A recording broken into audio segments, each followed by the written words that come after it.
Siamo arrivati al buono. In questo episodio lo chiudiamo. Definitivamente, so che ve l'abbiamo già detto, iniziamo a chiudere, lo chiudiamo. È stato un lavoro lungo, procederò al rimontaggio di tutto il motore con un ordine che segue in buona parte quello che dice il manuale, salvo alcuni dettagli, ma in quel caso vi spiegherò il perché, e man mano che rimonto vi spiego che cosa sto facendo. Prima cosa andiamo a rimettere i prigionieri, puliamo bene il filetto con un panno in microfibra in modo che riduciamo al minimo le tracce d'olio e poi col frenafiletti andiamo a riempire un po' il filetto e lo riavvitiamo in posizione. Per svitarli, una volta bloccati i dadi, abbiamo lavorato su quello inferiore, per riavvitare andiamo a operare su quello superiore. Come sempre, per tenerci fermo il motore usiamo uno dei fori. Vanno chiusi a 20 Nm. Questi sfridi di guarnizione qua li andiamo a togliere col taglierino, cercando di rimanere più paralleli possibili al piano. L'avessi fatto prima di mettere i prigionieri, magari. Ecco fatto. Via. Ecco fatto.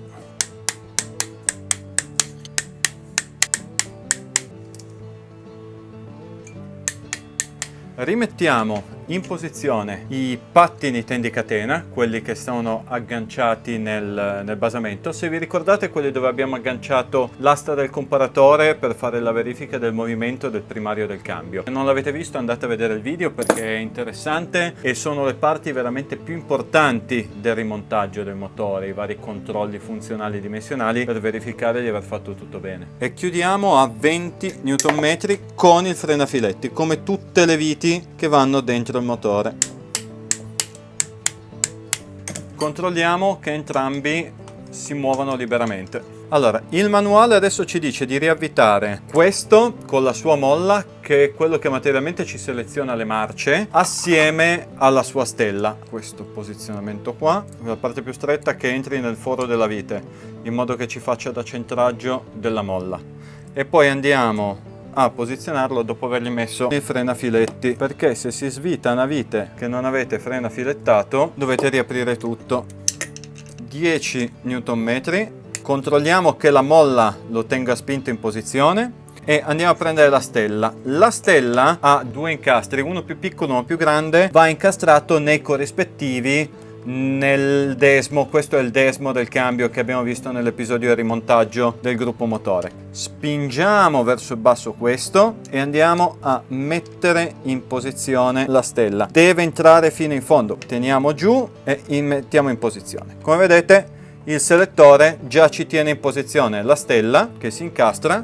Andiamo a mettergli un po' di frenafiletti sulla vite e la avvitiamo. Brugola da 5 e la chiudiamo, anche questa a 10. Andiamo a rimontare l'asta del cambio, la facciamo semplicemente entrare in posizione. Non fate come me, che l'ultima volta l'ho rimontata senza questa rondella e quindi ho dovuto riaprire il motore per rimettere la rondella. Quindi la rondella serve a tenere la molla in posizione e andiamo a innestarla schiacciando l'attuatore e facendola passare da questo lato di qua. Ecco fatto. Possiamo anche, andando a montare la leva del cambio di là, verificare che tutte le marce entrino correttamente, cosa che facciamo subito. Quindi teniamo spinta, facciamo ruotare il nostro cambio e verifichiamo che entrino tutte le marce. Allora, qua abbiamo la folle, quindi se tengo fermo il secondario del cambio lui comunque gira lo stesso. Poi andiamo a metterla in prima. Ecco qua, è entrata la prima. Vedete che anche se tengo frenato lui gira. Ecco qua, seconda in su, terza, quarta, quinta e sesta. Ok, e siamo a posto. 1, 2, 3, 4, 5. Siamo giù. Ecco fatto, folle. Perfetto, e lo lasciamo in folle, così non abbiamo problemi. Il manuale adesso ti farebbe rimettere il sensore folle, ma io preferisco metterlo sempre alla fine perché avremmo se no il cavo che muovendo il motore, spostando il motore rischieremmo di romperlo, e quindi preferisco metterlo tra le ultime cose, anche perché tanto il motore è comodo, accessibile, questo vano non è un problema, cioè lo possiamo mettere in qualsiasi momento. Prendiamo la catena di distribuzione, l'avevamo già segnata viola, quindi lato esterno, e viola lato sinistro del motore.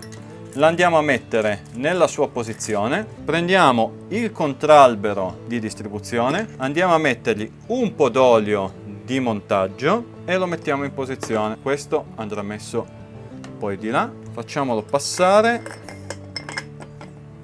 Il manuale dice che non è più necessario scaldarlo, ma andato, facciamo sì che la catena di distribuzione finisca sul suo ingranaggio. Ok, inserito, la catena è impresa sull'ingranaggio e siamo a posto. Montiamo l'ingranaggio dell'avviamento che gira sul contralbero, vedete, sono un ingranaggio di trasmissione del moto, e anche l'ingranaggio dell'avviamento, e andiamo a bloccarlo in posizione con il suo fermo. Serriamo a 10 Nm. Mettiamo la sua Woodruff in posizione e poi facciamo salire la ruota libera sull'ingranaggio dell'avviamento. Dobbiamo farlo girare in senso antiorario, dice il manuale, per far sì che lui salga, chiaramente accoppiandosi, eccolo qua, alla Woodruff. Come vedete, se io giro in senso libero, se giro nell'altro gira tutto quanto, perché appunto la ruota libera è impresa sull'albero motore, e quando noi accendiamo la moto col motorino d'avviamento, lei comunque come movimento ci farà avviare il motore. Una volta che il motore gira, il motore è libero di girare e non va più a muovere gli ingranaggi dell'avviamento. Frena filetti, in questo caso anche abbondante perché sto dado qua è meglio che non si sviti, e andiamo a avvitare e poi chiudere questo dado a 180 Nm. Portiamo il cilindro posteriore al PMS, blocchiamo con l'apposito attrezzo l'albero motore, 100, 120, sono 180.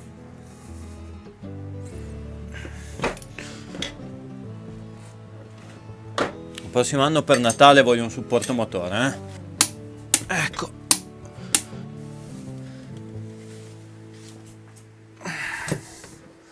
Andiamo a casa, domani continuiamo. Giriamo il contralbero della distribuzione in modo che scopriamo l'accesso per le Woodruff e andiamo a riposizionarle in sede. In questo modo possiamo rimettere in posizione l'ingranaggio della distribuzione. Non dimentichiamoci di rimettere la battuta, questo anellino, del cuscinetto a rulli. Inseriamo l'ingranaggio, mettiamo la nostra catena di distribuzione. Anche qua abbiamo segnato la parte esterna, arancione, e il lato, perché corrisponde all'arancione segnato sul carter. Ecco fatto. Rimettiamo l'altra Woodruff, quella della massa di equilibratura, questa qua, la mannaia, e poi andiamo a riposizionare la mannaia in maniera che rimanga solidale all'albero.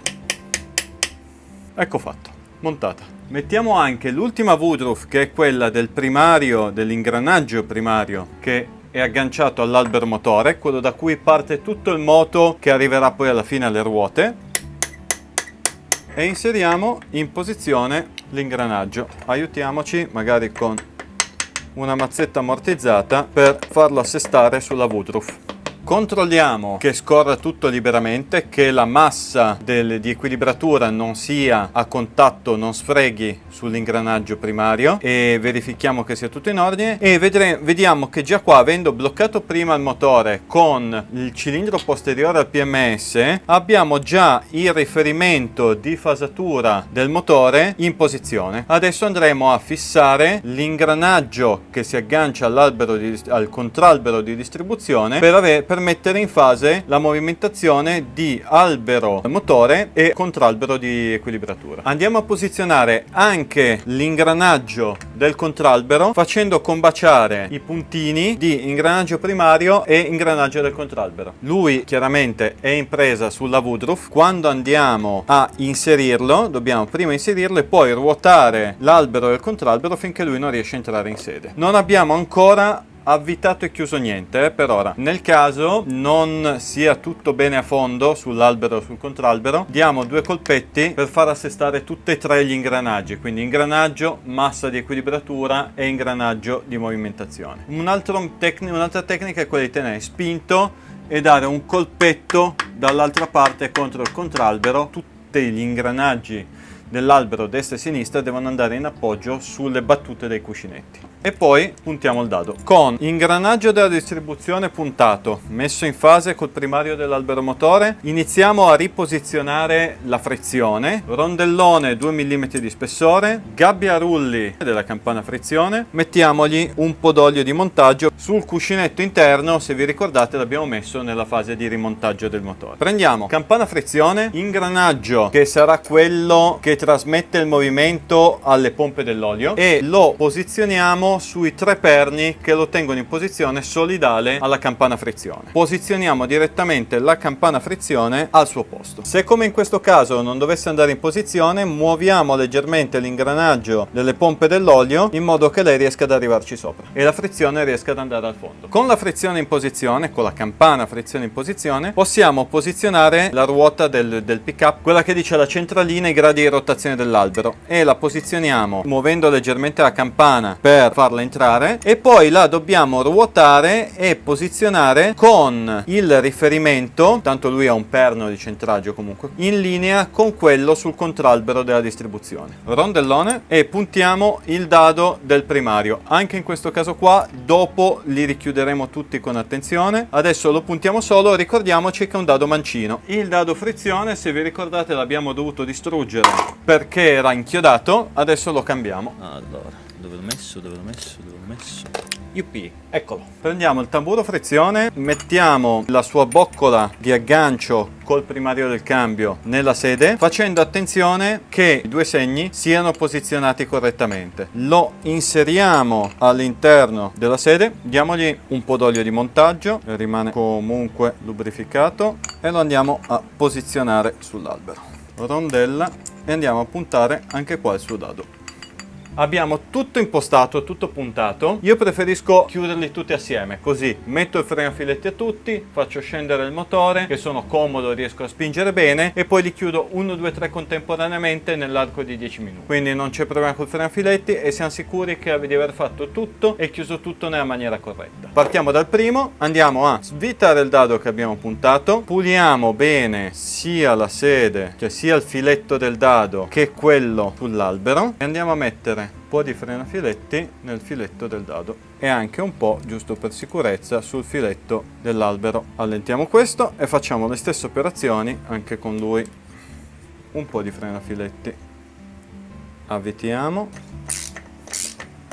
abbiamo sempre il motore bloccato, ecco fatto, puntato. E qua prima me ne ero dimenticato, ma va bene così, proprio per questo si punta e poi si chiude tutto. Andiamo a mettergli anche la sua rondella leggermente bombata che tiene pressione sul contralbero. Rondella e frena filetti. Sto 248 è veramente comodo. Sì, però ne usi proprio la quantità che ti serve, non ti va in giro, non hai sprechi, è bello. Teniamo l'albero motore bloccato, mettiamo il blocco della frizione in modo che tamburo e campana siano solidali e chiudiamo tutto. I serraggi sono 120 per questo qua, perché dalla versione 2006, se non sbaglio in avanti, hanno cambiato il tipo di ingranaggio e quindi hanno abbassato leggermente la coppia di chiusura, e 130 e 130 entrambi i dadi inferiori. Questo è settato. Ok, 120, chiudiamo il dado frizione, ok, chiuso, e adesso quello mancino col dadone, fatto. È tutto chiuso, dai. Rimontiamo la frizione. Abbiamo già messo, perché non l'abbiamo mai tolta, la mollettina tazza al fondo con la sua rondella. Qua, eccola lì che si muove. Iniziamo a rimettere tutti i dischi. Partiamo dal disco quello più stretto, è quello che va messo al fondo, proprio perché è più stretto, perché lascia lo spazio per la molla tazza che ci aiuta allo scollaggio del disco quando noi andiamo a tirare la frizione. Importante tenersi una bacinellina con un po' d'olio, come vedete ho messo i guanti, perché dobbiamo permettere ai dischi dargli una bella oliata, perché comunque sono fatti per lavorare con una frizione in bagno d'olio, e quindi di conseguenza quando li mettiamo gli diamo già una preoliata. Molto importante l'ultimo, che non va messo dritto come gli altri, ma va sfalsato di una tacca. Presentiamo il piatto spingidischi. Facciamo attenzione che sul tamburo è indicata una freccia, in questo caso è verso il basso perché è posizionato così, ma non è un problema. L'importante è far combaciare la freccia sullo spingidischi con la freccia sul tamburo, quindi in questo modo. Mettiamo un po' d'olio sull'asta dello spingidisco della frizione, mettiamola in posizione, spingidisco come abbiamo detto in linea con il riferimento, e chiudiamo tutte le molle con le loro viti. Mettiamo tutte le molle. Una piccola accortezza sulla chiusura delle viti, come spiegavano i ragazzi del Team Mazzola, che hanno un gruppo molto utile su Facebook, quello di non chiuderle a 10 Nm come dice il manuale, ma chiuderle a 12 con un po' di frenafiletti a media resistenza, per evitare che si svitino e ci facciano danni nel motore.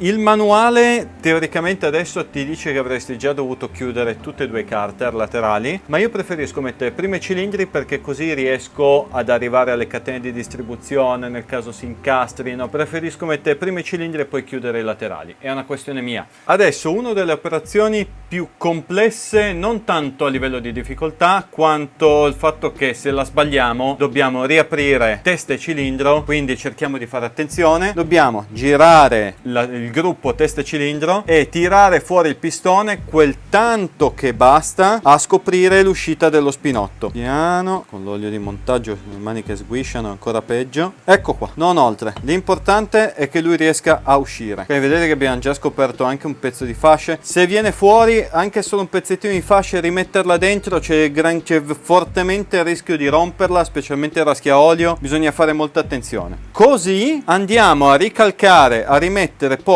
tutto il gruppo cilindro testa nel motore al suo posto, e ricordiamoci che si fa prima il cilindro posteriore, e in questo caso avevamo già messo il cilindro posteriore al PMS. Ci prepariamo, dobbiamo far andare la catena fin su nella testa e poi riagganciarla col suo ingranaggio, quindi è un po' tricky l'operazione. Guarnizione basamento nuova, così, posizione, facciamo attenzione che passi dovunque dove deve, si incastri correttamente negli spinotti di centraggio, la biella passi giusta, non la roviniamo, non la pieghiamo. Presentiamo il cilindro, collettore d'aspirazione verso l'interno. Adesso ci fermiamo un secondo, tanto il pistone posa sulla biella, quindi sta fermo in questa posizione. Andiamo di qua e dobbiamo, ecco già subito qualcosa che non va, dobbiamo tirare su e fare attenzione ai pattini delle catene. Ecco fatto, così è meglio. Quindi i due pattini delle catene devono essere liberi, cioè nel senso devono lasciare lo spazio alla catena di passare. Io di norma mi aiuto con un ferretto piegato, lo faccio passare, aggancio la catena di distribuzione e la tiro su, in modo da averla già in trazione, tenerla in trazione, evitare che mi si accartocci tutta sul fondo, poi doverla ripescare e tutto. Molto importante però che i due pattini siano uno da una parte, uno dall'altra della catena. Fatto quello, ritorniamo da questa parte di qua e bisogna andare a centrare la biella sullo spinotto del pistone. Da questa parte qua con le mani mi sto aiutando col dito a centrare lo spinotto col foro di biella, e poi nel caso mi do un aiutino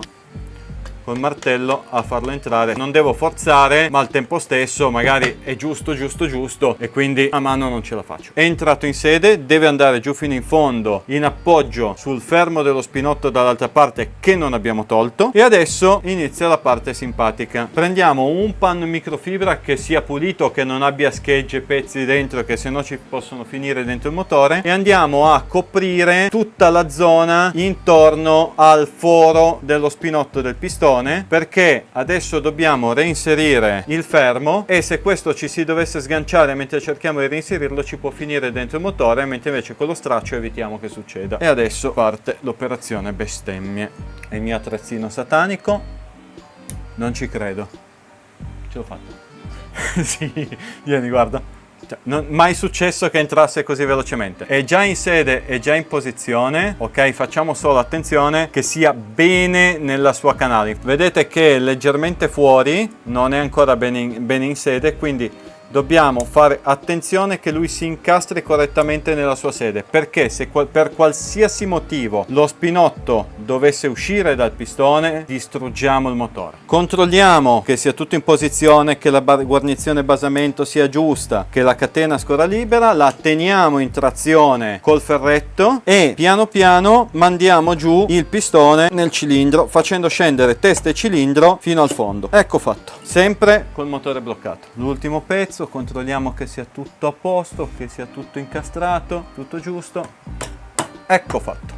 Il motore sta riprendendo forma, mettiamo rondelle e tutti i dadi delle teste in posizione e gli diamo una prima trazione a 25 Nm. Chiave da 13, 20, 21, 22, 23, 24 e 25. Una, chiaramente come tutti i dadi testa si chiudono incrociati. Aiutiamoci a tenere fermo il motore con la stecca.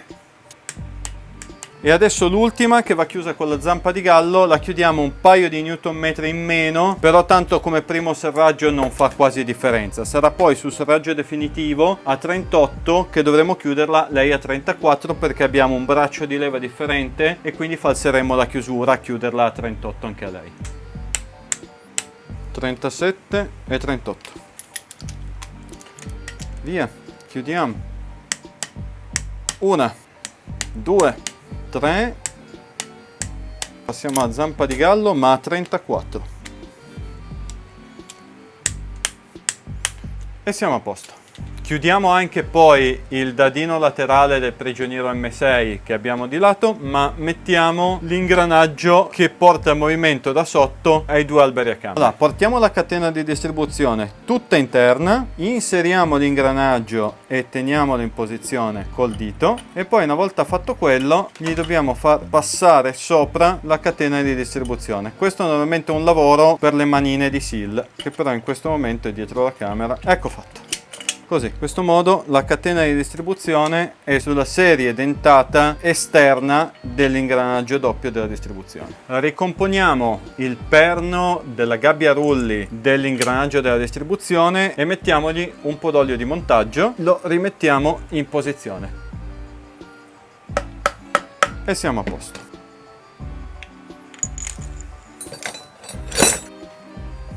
In ultimo rimettiamo in posizione il tendicatena, rondella in rame, perché così lui tiene spinto la catena di distribuzione e evita che ci si incastri nel caso qua sotto se dovesse perdere tensione quando muoveremo il motore. Questo dado è un dado in alluminio, i serraggi che dà il manuale sono giusti, io preferisco in questo caso sentirlo e non farlo cedere eccessivamente. Ok. Sblocchiamo il motore e portiamo al PMS il cilindro anteriore e lo riblocchiamo. Le operazioni per richiudere il cilindro anteriore sono esattamente le stesse di quelle del posteriore. Guarnizione basamento nuova, dai, brava, ecco fatto, biella.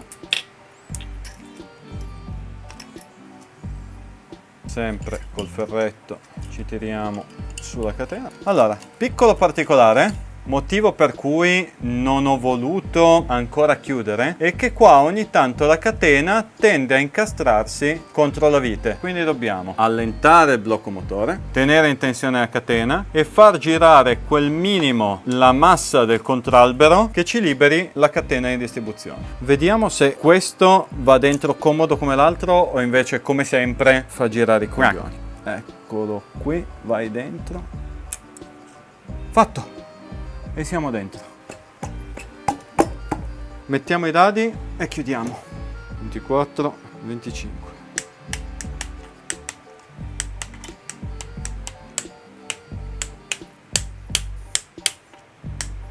Uno, due e tre. A posto. Rimettiamo su la catena.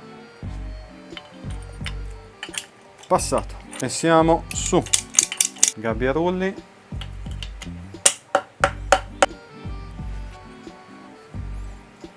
Uno dei punti dove questi motori sono più soggetti a perdite d'olio è proprio il tappo del tendicatena del cilindro anteriore, perché comunque è molto inclinato, gli arriva olio in pressione dentro e comunque abbiamo un dado sì con rondelle in rame, ma è pur sempre un dado in alluminio, quindi non è che possiamo chiuderlo a coppie particolarmente alte. Io che cosa faccio ogni volta che mi trovo ad avere disponibile un piano di appoggio della rondella del tendicatena? Gli do una passata con la pietra, in modo che comunque sia piana e la rondella vada bene in appoggio.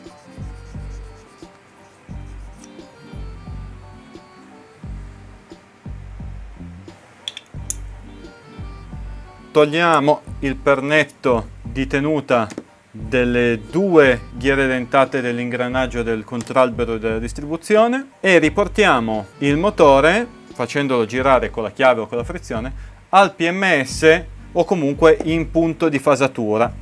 Eccolo qua. Sono di nuovo accoppiati e lo chiudiamo.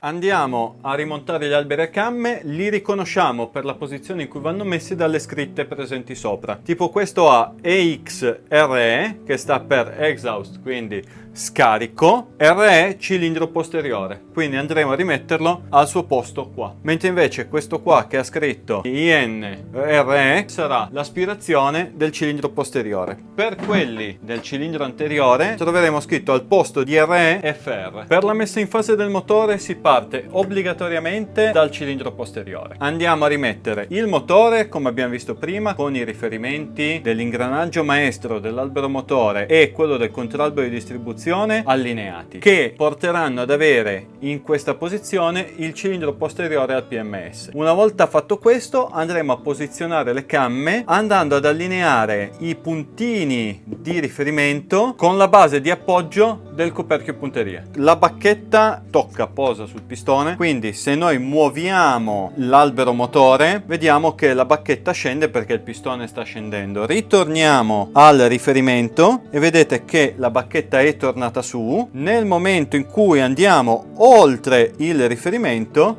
vedete che la bacchetta sta tornando a scendere. Quando abbiamo in questo caso i due riferimenti tra il primario dell'albero motore e l'ingranaggio della distribuzione allineati, siamo sicuri di essere al PMS del cilindro posteriore, che è il punto da cui si inizia tutta la fasatura del motore. Quando noi andremo a fittare, a montare su gli alberi a camme, sapremo che questo PMS qua è quello in fase di scoppio, perché gli abbiamo settato gli alberi a camme nella maniera in cui quando il motore è in questa fase tutte e due le camme non sono in spinta sulle valvole. Aspirazione IN, il riferimento è questo qui, dobbiamo andarlo a mettere allineato con l'esterno del piano d'appoggio del coperchio punterie. Lo andiamo a posizionare ad agganciarsi all'ingranaggio che abbiamo montato prima, su cui lavora la catena di distribuzione. Andiamo a montarlo in modo che il riferimento sia allineato. Facciamo la stessa cosa per l'albero di scarico, quindi troviamo il riferimento che è qui e andiamo a posizionarlo a contatto con il nostro ingranaggio della distribuzione con il riferimento allineato e abbiamo entrambe le camme non in spinta sui bicchierini delle valvole. Mettiamo un pelo d'olio sui bicchierini, sugli alloggiamenti delle camme e riallineiamolo bene, eccolo qui. Facciamo la stessa cosa per l'altro e poi andiamo a verificare il giocovalvole dei due alberi a camme del cilindro posteriore. Il riferimento è qua, ecco qua così, montato. Questo pezzo è legato alla testa, come vedete ha lo stesso codice, dovranno vivere e morire assieme. Un po' d'olio anche a lui. Qua vedete tutti i passaggi dell'olio, da questo foro e da questo foro arriva l'olio, o da uno arriva dall'altro esce, non me lo ricordo, comunque da questi fori arriva l'olio e viene canalizzato per andare a lubrificare tutti i passaggi dove scorrono gli alberi a camme nella testa, perché la testa è in alluminio, l'albero a camme è in acciaio e gira direttamente sull'alluminio. Quindi è fondamentale che arrivi sempre la giusta quantità d'olio nelle teste. Adesso andiamo a chiudere le 4 viti da qua e le 4 viti di qua. Queste si chiudono a una coppia e queste hanno invece una doppia chiusura.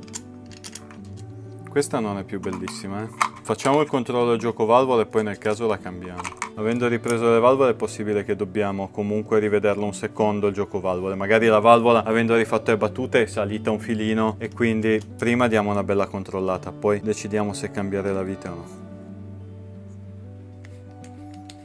Vanno chiuse tutte prima a 10 Nm e poi queste con la testa più grossa, le M8, vanno serrate di nuovo a 18 Nm.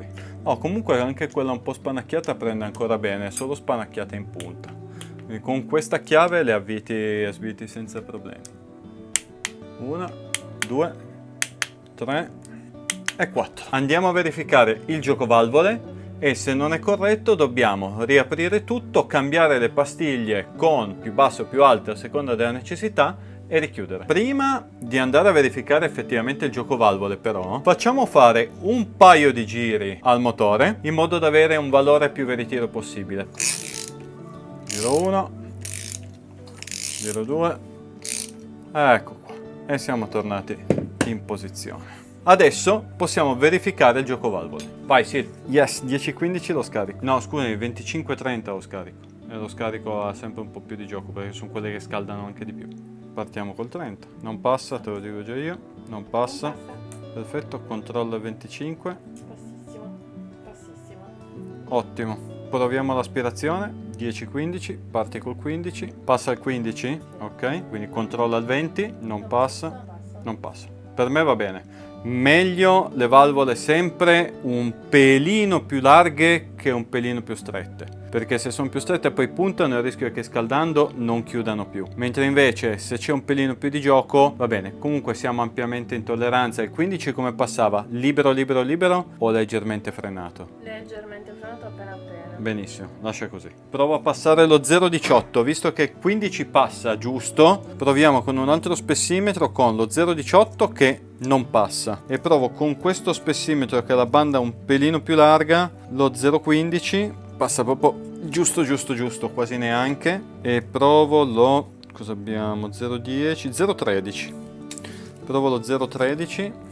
0,13 per me è la misura, e lo 0,15 passa proprio forzato, lo 0,13 invece passa libero. È a posto, è in tolleranza. Questo è a posto, possiamo dedicarci a mettere in fase il cilindro anteriore. Dobbiamo far fare almeno un giro vuoto all'albero motore e poi portare al PMS il cilindro anteriore, perché essendo un ciclo 8 il PMS in fase di scoppio dell'altro cilindro sarà dopo un giro morto e un giro di compressione. Quest'albero motore ruota in questo senso, sblocchiamo il motore, un giro va al PMS, torna giù e adesso torna su al PMS e dovremmo essere giusti. Blocchiamo il motore. L'albero motore ha proprio un paio di incavi nei quali la bacchetta, questa vite qua di blocco del motore si incastra e quindi ci aiuta anche a mettere a posto la micro regolazione, cioè nel senso quel microgrado magari rotazione in più in meno, quando andiamo a serrare lui lo blocca esattamente nella posizione corretta. Prima di rimontare con l'olio di montaggio e tutto e verificare il giocovalvole vi faccio vedere come funziona la misurazione col plastic gauge delle sedi dei degli alberi a camme. Noi sappiamo già che queste sono in ordine perché l'abbiamo già verificato a camere spente, perché comunque abbiamo fatto tanto lavoro in più di quello che si vede nel video, però comunque per farvelo vedere lo facciamo una volta su uno dei due alberi a camme. Ok, piazziamo le camme con i riferimenti giusti, prendiamo un pezzettino di plastic gouge che poi è una plastilina e la andiamo a posizionare. In questo caso vedete che quest'albero ha un po' di segnetti, è quello che mi piace meno di tutti, e quindi andiamo a posizionarli sopra il pezzettino di questa plastilina. Chiaramente sono un po' untini, eccola lì, messo lì in posizione. Andiamo a mettergli sopra il cappellotto degli alberi a camme, avviciniamo tutte le viti come prima, 10 tutte e 4 e poi 1 2 3 4 18. Ok, adesso senza in alcun modo far girare il motore andiamo a risvitare tutte le viti e verifichiamo quanto quel cilindretto di plastilina si è spalmato tra l'albero a camme e la sede.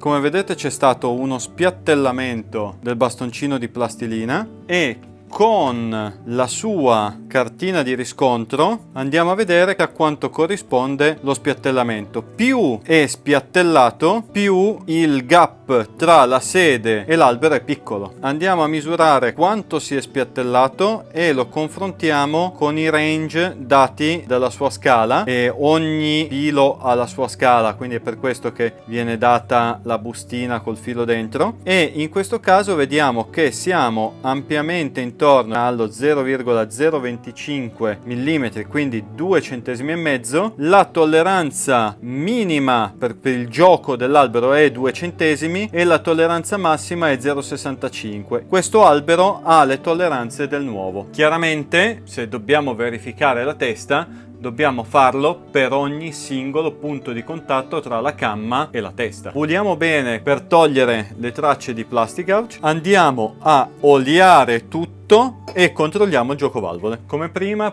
di misurare il giocovalvole, diamo un paio di giri al motore in modo da avere anche qua tutto in posizione corretta. Vai Sil, tutto tuo, giocovalvole. Non passa con 30 e non passa con 20. Prova con l'aspirazione. 15 passa super comodamente e di qua non vedo per niente. Non passa e passa molto. Ah, quindi qua non passa neanche il 10? No, questa è stretta. Quindi questa la dobbiamo rimettere a posto e questa invece, quindi passa al 20.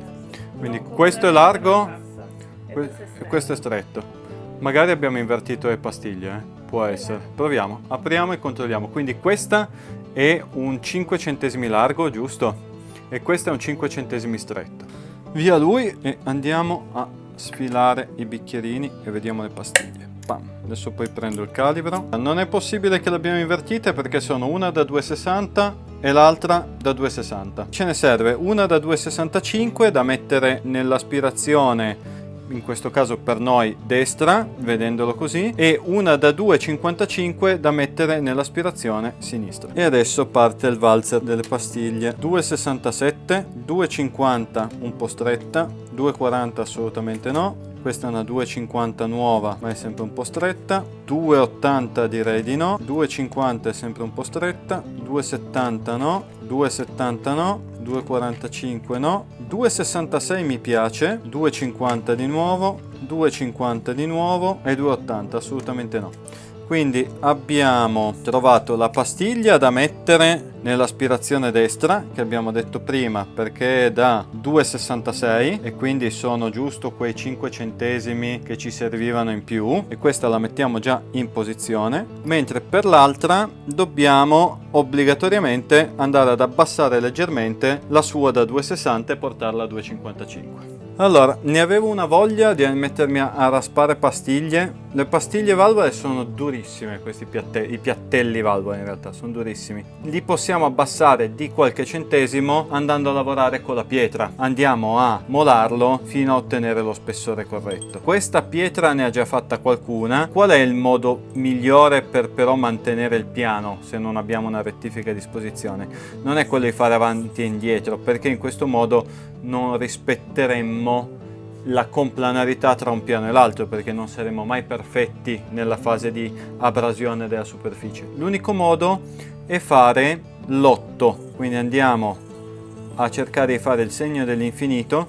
In questo modo spingeremo sempre nella maniera più omogenea possibile su ogni parte nella fase del movimento, e quindi abbasseremo la pastiglia il più regolare possibile. Se no le portate in rettifica e con quello invece lo fate in un attimo, ma vi serve una macchina da 2 tonnellate. Diamo un po' d'olio, ogni tanto la puliamo e la andiamo a misurare. Ecco, adesso abbiamo tolto neanche un centesimo.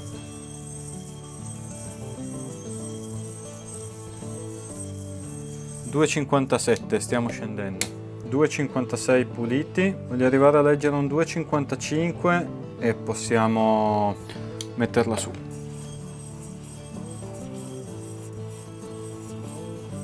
E siamo a 2,55. Ok, il 15 passa? Sì. Prova il 20. Perfetto. Facciamo la verifica con quello con misure a mezzo. Il 18 non entra. Perfetto. In questa qua il 13 invece entra. Quindi questa è a 13, che quindi è tra il 10 e il 15, che va benissimo. Proviamo il 15 con questo spessimetro. Sì, è 15. Quindi questo è 13, questo è 15. Per me vanno bene.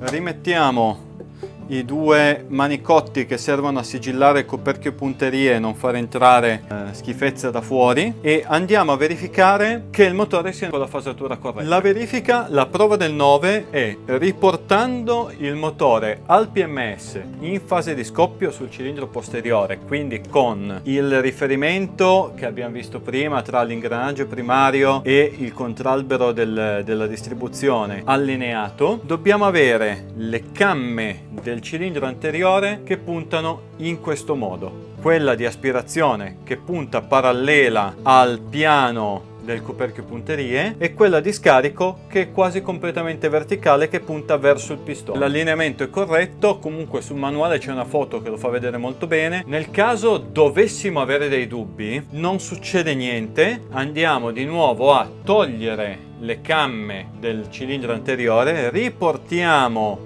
lui al PMS in fase di scoppio se non lo è già, e rifacciamo fare il giro più il PMS al cilindro anteriore, quindi un PMS ritorna giù, ritorna su al PMS, andiamo a ricercare il PMS del cilindro anteriore e fatto quello gli riallineiamo le camme e poi rifacciamo la verifica. Se facciamo fatica a trovare il PMS effettivamente, ci dobbiamo aiutare con un comparatore, quindi oltre la stecca di verifica, questa che usiamo noi, è buona perché rimane anche guidata nella sede candela e quindi non balla, e nel caso dovessimo avere difficoltà a trovare il PMS andiamo a posizionare un comparatore con la stecca, quella che abbiamo usato per verificare anche il play dell'albero primario del cambio, lo andiamo a posizionare qua sopra che punta sulla stecca e quindi possiamo vedere esattamente l'escursione e capire quando siamo al massimo del movimento del pistone. Riposizioniamo, riavvitiamo in posizione il sensore di pressione dell'olio e il sensore di temperatura d'acqua, uno sul cilindro anteriore e l'altro sul cilindro posteriore. Ok. Rimane che montare l'ultimo pezzo che non abbiamo ancora montato interno al motore, che non volevo montare subito perché ci sarebbe rimasto il cavo a dar fastidio, avremmo fatto fatica, magari l'avremmo rovinato negli spostamenti del motore, che è il pick up, che è il sensore magnetico che dice alla centralina la posizione dell'albero motore, rilevando la vicinanza di questi denti della ruota fonica, che è quella che appunto dice attraverso il pick up alla centralina quanti giri sta facendo il motore e in che posizione è l'albero motore. Puliamo le viti, mettiamo un po' di freno a filetti, rimane attaccato alla ruota fonica, quindi noi usiamo il fatto che rimanga attaccato alla ruota fonica come comodità per avvitarlo in posizione, però poi una volta avvitato lo dovremo bloccare a una determinata distanza che è mezzo millimetro. Puntiamo le viti, guarda che avvito anche di mancino, poi prendiamo lo spessimetro, cerchiamo la piastra da 0,5, eccolo qua, lo piazziamo tra il pick up e la ruota fonica in questo modo e poi puntiamo le viti. Facciamo muovere magari un pelino il motore in modo da verificare che lo spessore sia mantenuto e con la dinamometrica andiamo a chiudere a 10 Nm le viti. Un piccolo dettaglio: questa guarnizione conviene sigillarla anche in questa parte interna con un pelo di pasta nera che faccia ancora più tenuta. In questo modo, anche se dovesse consumarsi la gomma, invecchiare un po' e tutto, ci tiene l'olio bene e evita di avere dei trafilaggi da questo lato del carter. Quella Loctite è ottima.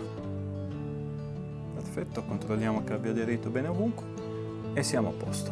Facciamo attenzione a togliere eventuali eccessi da dentro in modo da non avere filetti di pasta nera che ci intampano le pompe dell'olio e lei è bella piantata lì in posizione. Possiamo chiudere tutti i carter, tutti i coperchi. Iniziamo riposizionando la guarnizione in alluminio del coperchio generatore e piazziamo lo statore col suo coperchio in posizione. Molto importante, essendo lui un bel magnetone, prima di chiudere controllare che non si sia tirato dentro roba strana, viti, e verificare che sia pulito e in ordine. Quindi la guarnizione è posizionata bene. Molto importante, se non la si è mai cambiata, è cambiare questo corteco qua, perché è quello che va a bloccare il passaggio dell'olio presente in questa zona, specialmente con un paio di getti che ci sono proprio qui, verso il breather che va a ributtare i vapori d'olio in cassafiltro. Quindi se questa guarnizione si usura, può darsi che oltre solo i vapori passi anche dell'olio e quindi la nostra moto si mette a fumare. Noi infatti questo qua l'abbiamo cambiato in Spagna, a Oviedo, nel parcheggio di un hotel, perché speravamo fosse questo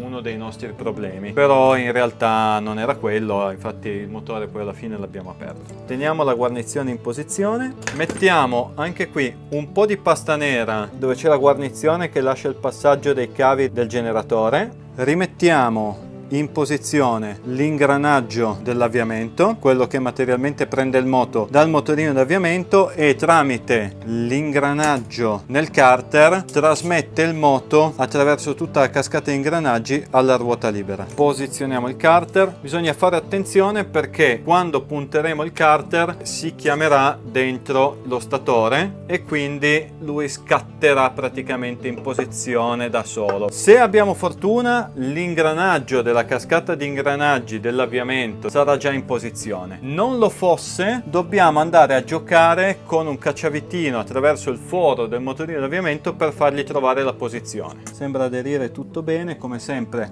non tiriamo in aderenza le superfici con le viti, ma controlliamo che sia tutto bello a contatto già da solo. Fatto quello, chiudiamo tutte le viti a 10 N. Questa con la rondella e quella con il fermo di passaggio del cavo, quindi andiamo a metterla qua così, in questo foro qua in basso. Questa qua e questa qua sono le due con la guarnizione in rame.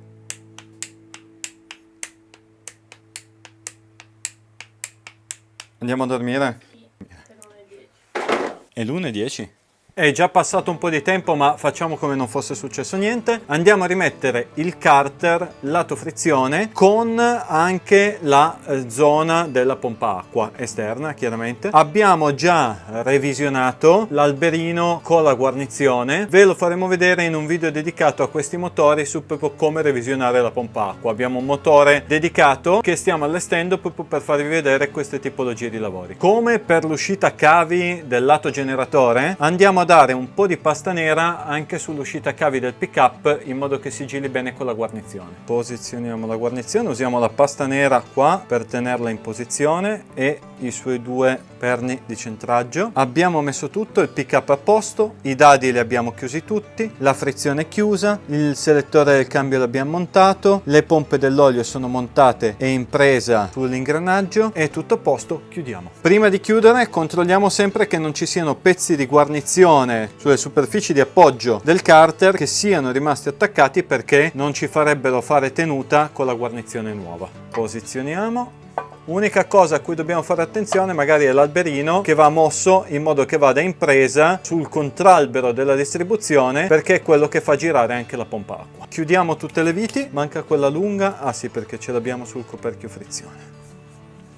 10 Nm. Rimettiamo il filtro a retina in posizione e chiudiamo il suo coperchio. Anche queste 10 Nm. A posto. Ricordiamoci di chiudere anche questa vite qua con la sua rondella in rame. Riposizioniamo la girante della pompa acqua facendo attenzione che la sua rondellina sia rimasta in posizione. Avvitiamo la vite con del frenafiletti e la chiudiamo a 10 Nm. Chiusa, rimontiamo il coperchio della pompa acqua, 4 viti, anche queste a 10, tutto chiuso, coperchio frizione, rimettiamo in sede le due candele e le chiudiamo a 20 Nm. Rimettiamo coperchio punterie numero 1 e coperchio punterie numero 2. Mettiamo le loro viti in posizione e chiudiamole a 10 Nm. 1, 2, 3 e 4. Motorino d'avviamento, diamo un po' di grasso ai siliconi sulla guarnizione in modo che resti ben isolata e isoli il motore da eventuali infiltrazioni d'acqua. Il motorino d'avviamento è in un punto non facilissimo sia da raggiungere perché è esattamente nella V dei cilindri, ma sia in un punto che comunque tende a raccogliere tanto sporco e schifezza, e dare una bella inguerrassata alla guarnizione la aiuta a isolare meglio il motore. Lo inseriamo, lo mettiamo in posizione. Queste non le chiudiamo ancora, le puntiamo solo lì in posizione perché poi ci andremo a attaccare tutte le masse del motore quando finiremo il montaggio. Mettiamo in posizione i tubi dell'olio, questo in posizione, che ha la sua vite qua di fermo, adesso lo blocchiamo. Qui c'è una vite e dall'altra parte di qua in alto ce n'è un'altra, quando lo gireremo le bloccheremo. Posizioniamo anche il secondo e questo lo tiene in posizione solo questa clamp e poi si attaccherà al carter esterno e andiamo a inserirgli i suoi blocchi con le due viti per bloccare i tubi dell'olio davanti. Poi abbiamo questa che si inserisce qua così e blocca le due tubazioni da sotto. Mettiamo il blocco superiore che si mette così. Mettiamo le due viti di blocco, una qua e una dall'altra parte del motore. Di questi due tubi, questo è quello che pesca l'olio dal carter esterno e questo è quello che ce lo riporta. Rimettiamo i contatti del sensore folle sul desmo, questo è il desmo del cambio, e le relative molle nei fori, ecco 1 e 2. Il sensore folle è uno dei punti deboli di questo motore. La guarnizione l'abbiamo già cambiata, ma conviene sempre mettergli anche un po' di pasta nera perché è uno dei punti da cui il motore è più facile che perda. Il nostro è un po' disagiato perché negli anni qualcuno aveva spanato questi due filetti qua e noi li abbiamo rimaschiati M6, erano M5, però chiaramente il sensore col calore, con tutto, si è un po' seccato, ma una volta messo in posizione è nella posizione corretta. Da questo lato di qua avvitiamo la massa, mettiamo una rondella che ci aiuta a tenere in posizione il tutto e lo riposizioniamo. Da questo lato andiamo ad avvitare la vite. Chiaramente se si dovesse rompere di più lo cambieremo, però per ora garantisce comunque ancora la tenuta e fa il suo lavoro. Tutto il resto lo rimontiamo poi col motore. Rimettiamo in posizione le due bobine candela, una cartuccia filtrante nuova in posizione e andiamo a chiudere anche il filtro dell'olio e avvitando l'ultimo dado possiamo ufficialmente considerare chiuso il motore.